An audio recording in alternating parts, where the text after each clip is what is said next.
आता पाहूया टॉप 9 मोठ्या बातम्या। जनतेला वेळ न देणारा 5-5 पक्ष बदलणारा नाटककार यांच्यापासून सावध रहा। आढळराव पाटलांचा अमोल कोल्हेंवर निशाणा। 5 वर्षात अमोल कोल्हेंनी मतदारसंघामध्ये लक्ष तरी दिलंय का, आढळरावांचा सवाल।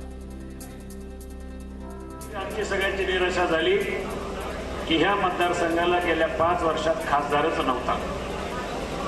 भारतातला हा एकमेव मतदारसंघ असेल की हा मतदारसंघ खासदाराविना होता।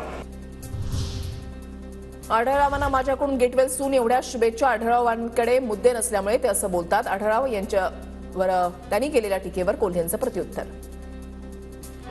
विनाकारण टीका करणं, मुद्दे नाहीत, त्यामुळे फक्त टीका करणं, खोटं बोल रेटून बोल अशी काहीतरी ही विधानं केली जात आहेत। त्यांचं वय पाहता मी त्यांना फक्त गेट वेल सून एवढ्या शुभेच्छा।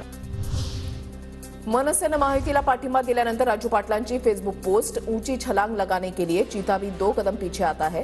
कार्यकर्त्यांमध्ये संभ्रम असताना राजू पाटलांची फेसबुक पोस्ट चर्चेत। डोंबिवलीमधल्या मनसैनिकांचा मनसेला रामराम। राज ठाकरेंच्या भूमिकेनंतर डोंबिवलीमध्ये मनसेचे पदाधिकारी मिहीर दौतेंसह 7 जणांचा राजीनामा। मुख्यमंत्री एकनाथ शिंदे आज पुणे दौऱ्यावर। पुण्यामधल्या बालगंधर्व नाट्यगृहात मुख्यमंत्र्यांच्या उपस्थितीमध्ये महायुतीचा मेळावा होणार। केंद्रीय गृहमंत्री अमित शहांची आज नांदेडमध्ये सभा। प्रताप पाटील चिखलीकरांच्या प्रचारार्थ नरसीमध्ये सभेचं आयोजन। महायुतीचे नेते उपस्थित राहणार। दुपारी 4 वाजता सभा होणार।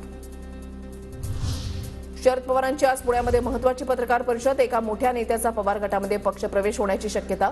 दुपारी 4:30 वाजता पत्रकार परिषद होणार। फडणवीसांना मोहिते पाटील कुटुंबियांच्या मंत्रणीमध्ये यश येईल, चंद्रकांत पाटलांना विश्वास। माढ्यातून रणजित नाईक निंबाळकरांना उमेदवारी मिळाल्यानं मोहिते पाटील कुटुंबात नाराजी।